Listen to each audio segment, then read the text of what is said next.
ડીસામાં પાલિકાની બેદરકારીનો ભોગ। શ્રીરામ જલાણી શોપિંગ સેન્ટરની પ્રોટેક્શન દિવાલ ધરાશાયી।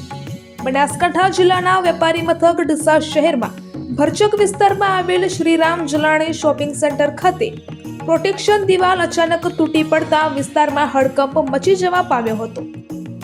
આ ઘટનાની વેળાએ રાત્રિ સમય હોવાને કારણે સદનસીબે કોઈ જાનહાનિ સર્જાઈ નથી, પરંતુ આ બનાવે અનેક સવાલો ઊભા કર્યા છે।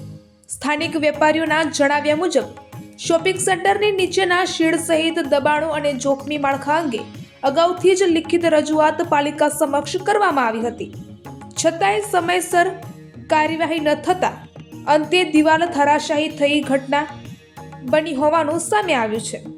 વેપારીઓમાં રોષ જોવા મળી રહ્યો છે કે જો આ ઘટના દિવસ દરમિયાન બની હોત તો મોટી દુર્ઘટના સર્જાઈ શકતી હતી। પાલિકા તંત્ર અને શોપિંગ સેન્ટરના માલિકની બેદરકારી સામે વેપારીઓએ કડક કાર્યવાહી કરવાની માંગ ઉઠાવી છે। હાલ શહેરમાં સુરક્ષા અને બાંધકામોની ગુણવત્તા અંગે ફરી એકવાર ચર્ચા શરૂ થઈ છે। નાગરિકોમાં પ્રશ્ન ઉઠી રહ્યો છે કે શું જવાબદાર તંત્ર હવે જાગશે ખરું?